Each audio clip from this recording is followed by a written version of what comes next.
رشتے کی پہلی شرط عزت ہوتی ہے۔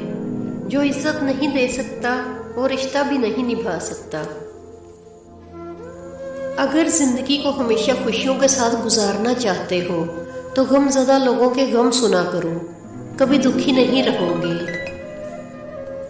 ہر بات میں اللہ کا ذکر کرو گے تو ہر کام میں اللہ کو ساتھ پاؤ گے۔ لوگ تمہارے کارنامے دیکھتے ہیں اور اللہ تمہاری نیت دیکھتا ہے۔ کسی کو ناراض کر کے اور کسی سے ناراض ہو کر نہیں سونا چاہیے۔ کیا پتہ ہم صبح جاگ ہی نہ سکیں یا وہ ہی صبح ہمیں نہ ملے۔ کسی جاہل کے ساتھ تخت پر بیٹھنے سے اچھا ہے کسی عالم کے ساتھ زمین پر بیٹھ جائیں۔ بے عزتی کا جواب اتنی عزت سے دیں کہ سامنے والا خود ہی شرمندہ ہو جائے۔ تمہاری وجہ سے اگر کوئی بے سکون ہو جائے تو یاد رکھو تم ظالموں میں سے ہو۔ جھوٹا کبھی عزت نہیں پا سکتا، چاہے اس کی پیشانی سے چاند نمودار ہو جائے، اور سچا کبھی ذلیل نہیں ہوتا، چاہے سارا جہاں اس پر تالیاں بجانے لگ جائے۔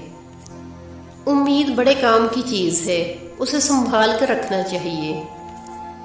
مایوسی سے ہارنا نہیں چاہیے بلکہ مایوسی کو ہرا دینا چاہیے۔ شیطان سب سے پہلے انسان کی شرم و حیا پر ضرب لگاتا ہے تاکہ وہ بے حیا ہو کر آسانی سے گناہ کر سکے۔ دولت اور عہدے انسان کو عارضی طور پر بڑا کرتے ہیں، لیکن انسانیت اور اچھا اخلاق انسان کو ہمیشہ بلند درجے پر رکھتا ہے۔ جس طرح چھوٹے چھوٹے سوراخ بند کمرے میں سورج طلوع ہونے کا پتہ دیتے ہیں، اسی طرح چھوٹی چھوٹی باتیں انسان کا کردار نمایاں کرتی ہے۔ اپنے برے وقت کے لیے بچا کر رکھنے والا مال اگر کسی کے برے وقت میں لگا دیا جائے تو اپنا برا وقت بھی ٹل جاتا ہے۔ یہ دنیا مکافات عمل ہے۔